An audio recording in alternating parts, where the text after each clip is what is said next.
सबसे पहले 10 मिनट हम बात करेंगे मानसिक समस्याओं की, कि मानसिक समस्याएं क्या है और कैसे पहचाने कि हम मानसिक रूप से रोगग्रस्त हो रहे हैं, या उन मानसिक समस्याओं का इलाज कैसे संभव है। उसके बाद अगले 10 मिनट हम एक डेमो करेंगे। उस डेमो के माध्यम से आप समझ पाओगे कि हमारे मन के अंदर कितनी शक्तियां हैं। उस डेमो के माध्यम से आप अपनी लर्निंग स्पीड बढ़ा सकते हो, मेमोरी को फास्ट कर सकते हो। तो वो अंत के 10 मिनट में हम डेमो करेंगे। तो अभी हम बात कर लेते हैं मानसिक समस्याओं की। जैसे बच्चों, अगर आपका सर दर्द हो, बुखार हो, पेट दर्द हो, तो आप किसके पास जाते हैं? डॉक्टर के पास जाते हैं। अगर मन परेशान हो, मन उदास हो, चिंता आपको पकड़े, तब आप किसके पास जाते हैं? खामोशी बता रही है कि हम किसी के पास नहीं जाते हैं। यही हमारी विडंबना है कि हमें मानसिक समस्याओं के बारे में जानकारी ही नहीं है, और थोड़ी बहुत जानकारी है वो भी गलत है। हमें इतना पता है कि मानसिक समस्या या मानसिक रोग होना मतलब पागल हो जाना। अगर कोई कह भी दे कि अरे तुझे मानसिक कोई समस्या है, परेशानी है, और तुझे मानसिक रोगों के डॉक्टर के पास जाना चाहिए, तब हमारा जवाब क्या होता है कि अरे अरे मैं पागल थोड़ी ना हूं। डॉक्टर के पास या मानसिक रोगों के डॉक्टर के पास तो वो जाते हैं जो पागल होते हैं। देखिए बच्चों, ये गलत धारणा है, ये एक भ्रम है कि मानसिक समस्याओं के इलाज के लिए पागल ही जाते हैं। सामान्य इंसानों को भी मानसिक समस्याएं आती हैं, और सर्वे से ये पता चला है कि जो इंसान बुद्धिमान है, पढ़ा लिखा है, चिंतनशील है, उसके जीवन में मानसिक समस्याएं अलबत्ता ज्यादा आती हैं। तो इसका मतलब है कि हमें कभी न कभी मानसिक समस्याओं के डॉक्टर की जरूरत पड़ती है। तो उसमें शर्माने की बात नहीं है, ये सौभाग्य की बात है कि हमें कुछ नया सीखने को मिलेगा। अगर उदाहरण हम महाभारत का लें, अर्जुन को भी तो मानसिक समस्या हो गई थी। युद्ध के मैदान में अर्जुन को भी चिंता पकड़ी, अर्जुन को भी डिप्रेशन हुआ था, और अर्जुन का इलाज भी भगवत गीता के माध्यम से हुआ था। जो भगवत गीता है वो इलाज का ही एक ग्रंथ है। जो आज हम डेमो करेंगे, हिप्नोटिज्म वाला, सम्मोहन विद्या वाला, ये डेमो भी भगवान श्री कृष्ण अर्जुन के ऊपर करते हैं। जो विराट रूप दर्शन योग अध्याय है 11वां, वो यही है सारा। सम्मोहित करके उस अर्जुन के मन में जो डर है उसे बाहर निकाल दिया जाता है। तो अब हम जान लेते हैं कि वो समस्याएं क्या है। जैसे बच्चों, आपको डर लगता है ना, किससे डर लगता है? भूत से। तो ये भूत से डरना भी मानसिक रोग है। वैसे भूत होते नहीं हैं, मानसिक रोग ही होते हैं। जैसे कुछ बच्चे अंधेरे से डरते हैं, तो ये अंधेरे से डरना भी फोबिया है। ये जैसे अकेले, जैसे रात को वॉशरूम ना जाना, पानी पीने ना जाना, तो ये फोबिया रोग है। जैसे ऊंचाई पर नहीं जाते हैं, ऊंचाई पर जाएंगे तो पैर कांपने लग जाते हैं, पसीना आ जाता है हाथ पैरों में, गला सूख जाता है, हार्ट बीट बढ़ जाती है, तो ये फोबिया है। इसके अलावा 420 प्रकार के अन्य फोबिया होते हैं। जैसे कुछ लोगों को बंद स्थानों से डर लगता है, जैसे अकेले लिफ्ट में नहीं जाते हैं, या जिस कमरे में खिड़की दरवाजे ना हो उसमें नहीं जाते हैं, तो इसे क्लस्ट्रोफोबिया कहते हैं। ये बहुत से लोगों को होता है। बहुत से फोन आते हैं, हजारों फोन आते हैं। एक नेताजी का भी फोन आया, वो भी कहते कि सर जब मैं वॉशरूम जाता हूं तो किसी को बाहर गेट पर छोड़ करके जाता हूं, कहीं बाहर से कोई कुंडी लगा दे और मैं अंदर ही बैठा रह जाऊं। तो उसको क्लस्ट्रोफोबिया था, वो जा ही नहीं सकता है। ऐसे और बहुत सारे फोबिया होते हैं। कुछ लोग जैसे प्लेन से सफर नहीं कर सकते हैं, वो गाड़ी से या ट्रेन से चले जाएंगे। उनके मन में यही भ्रम रहता है कि क्रैश हो गया तो मर जाएंगे। तो ऐसे बहुत से फोबिया होते हैं, जिसमें कुछ लोगों को छिपकली से डर लगता है। आपको तो नहीं लगता होगा ना बच्चों? तो कुछ होते हैं, जैसे जिसको लगता है उसका आज इलाज कर देंगे, अभी कर देंगे, लाइव इलाज हो जाएगा। तो बहुत सी महिलाओं के फोन आते हैं जिनको ये लिजार्ड फोबिया है। वो क्या करती हैं, अगर छिपकली घर में है तो वो घर से बाहर, घर में एक ही जीव रहेगा, या छिपकली या मैं। तो वो पति होते हैं, उनकी ड्यूटी लगती है छिपकली को घर से बाहर निकालना। उनको ये लगता है कि छिपकली जहरीली है, गंदी है, या छिपकली जहां पर चलेगी उसको साफ करेंगे, धोएंगे, पोंछेंगे। तो ये फोबिया महकेंगे फिर से खुशियों के रंग भगवत गीता थेरेपी कोर्स के संग। इतिहास का पहला ऐप जो गीता के माध्यम से ओसीडी डिप्रेशन का इलाज आसान बनाएगा। ओसीडी डिप्रेशन का इलाज हुआ और भी आसान, और वो भी बिना दवाई, घर बैठे। किसी को बीमारी की चिंता है तो किसी को चिंता की बीमारी है। भगवत गीता ने लाखों करोड़ों का जीवन बदला है और आपका भी बदलेगा। गीता थेरेपी कोर्स में आपको मिलेगा सभी 11 प्रकार की ओसीडी का संपूर्ण इलाज, जैसे गंदगी का वहम, बार बार हाथ धोना, बार बार सफाई करना, बार बार लॉक दरवाजा चेक करना व अन्य सामान की चेकिंग बार बार करना, एक ही विचार बार बार आना, नुकसान व मरने मारने का विचार आना, HIV, rabies, cancer, heart attack का विचार आना, IBS और नींद न आने की समस्या का हल गीता कोर्स में मिलेगा। आत्महत्या वाले विचारों से मुक्ति भी गीता थेरेपी कोर्स से मिलेगी। राजेंद्र जोधपुरिया ऐप पर आपको ओसीडी से संबंधित राजेंद्र जोधपुरिया की किताब भगवत गीता के मनोवैज्ञानिक रहस्य और अन्य टिप्स पढ़ने को भी मिलेंगे। गीता है महान थेरेपी। गीता में CBT, हिप्नोथेरेपी, माइंडफुलनेस, ERP व अन्य बहुत सी साइकोथेरेपीज का समावेश मिलेगा। राजेंद्र जोधपुरिया ऐप एक, फायदे अनेक। आज ही प्ले स्टोर से डाउनलोड करें, लिंक डिस्क्रिप्शन में है।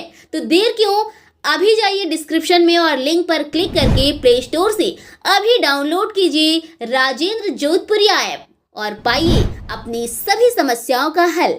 मानो तो मौज है, वरना समस्या तो हर रोज है। क्या के लक्षण हैं?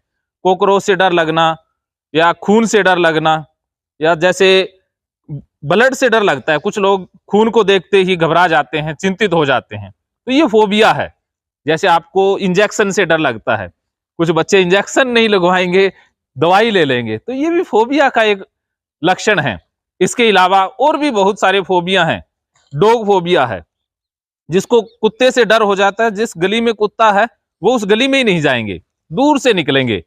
अगर कुत्ता गलती से भी उनके सामने आ जाए तो वो घर जाकर के फिर धोएंगे, पोंछेंगे पैरों को, कपड़े बदलेंगे और फिर डॉक्टर के पास जाएंगे, वैक्सीन लगवाएंगे। तो ये बहुत सारे फोबिया हैं।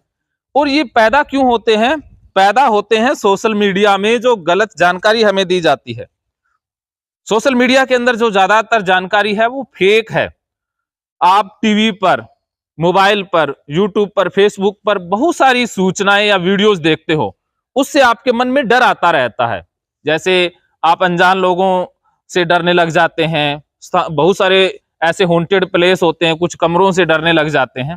तो ये सोशल मीडिया आपके मन में गलत इंफॉर्मेशन डाल रहा है, उसी से ये फोबिया डेवलप हो रहे हैं। तो सबसे पहली बात ये है कि आपको अपने अध्यापक जो पढ़ाते हैं उसके ऊपर भरोसा ज्यादा रखना है।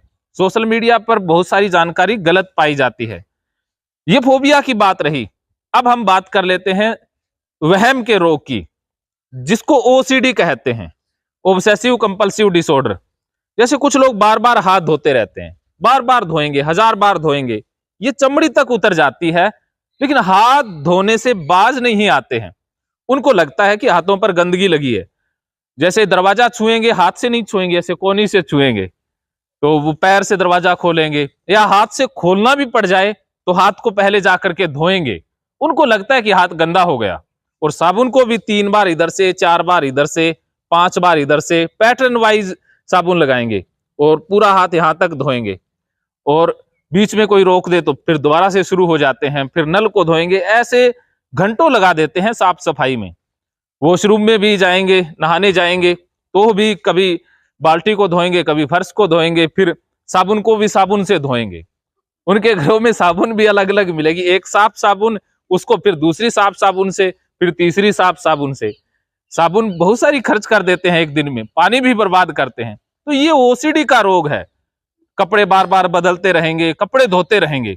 उनको ऐसा लगता रहता है कि गंदगी है, सड़क पर चलेंगे तो गंदगी से बचते हुए कि गंदगी ना लग जाए पैरों पर।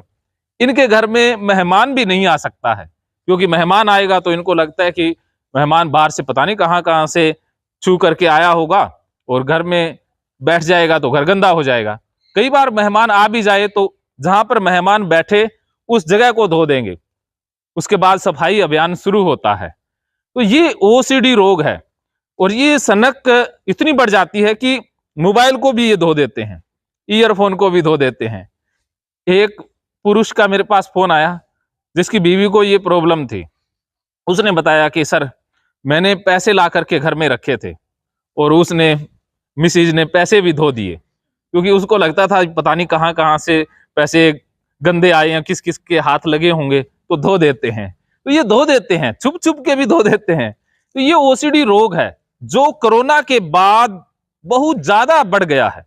पहले मेरे पास लगभग 100 फोन आते थे डेली, अब तादाद बहुत हद तक बढ़ गई है, क्योंकि कोरोना ने ओसीडी रोग को ही बढ़ाया था और कुछ भी नहीं किया। ऐसी ओसीडी बहुत सी प्रकार की होती है, जैसे कुछ लोग बार बार ताला चेक करते हैं। एक बार ताला चेक किया, फिर थोड़ी सी दूर जाएंगे, फिर आकर के वापस देखेंगे कहीं खुला तो नहीं रह गया। फिर बाद में उनको शक आएगा कि कहीं खुला रह गया होगा, तो दोबारा देखेंगे। ऐसे बार बार चेक करते रहते हैं। कुंडी को चेक करते हैं, या आजकल मोबाइल को बार बार चेक करते रहते हैं कि कहीं कोई गलत पोस्ट तो नहीं चली गई, कहीं किसी को गलत मैसेज तो नहीं भेज दिया, कुछ गलत तो नहीं बोल दिया। ऐसे बार बार देखते रहते हैं, पोस्ट करेंगे फिर डिलीट करेंगे, या बार बार पूछते रहते हैं दूसरों से, तो एक बार नहीं 10 बार पूछते रहते हैं। तो ये भी ओसीडी के तहत आता है।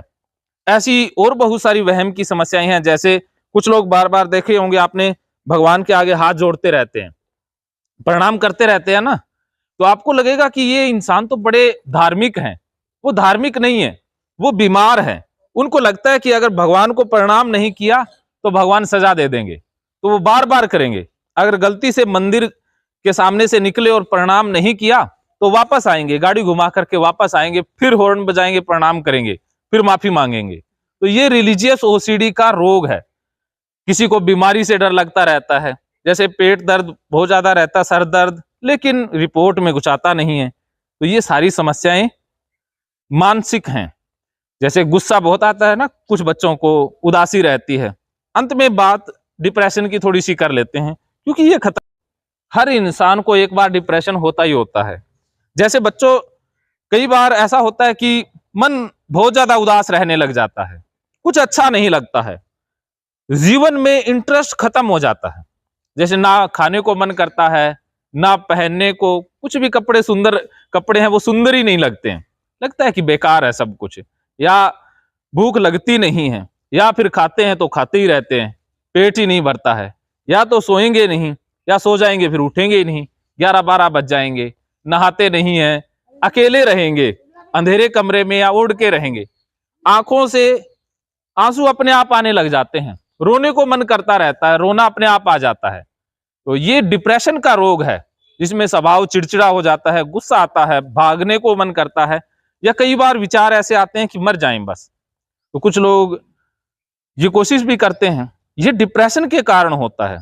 तो बच्चों, आपको या आसपास कभी भी इस तरह के कोई पर्सन दिखें तो जरूर आपने सबसे पहले अपने घर वालों से बात करनी है, उसके बाद अपने अध्यापकों से बात करनी है, और उसके बाद आप काउंसलर से बात कर सकते हैं।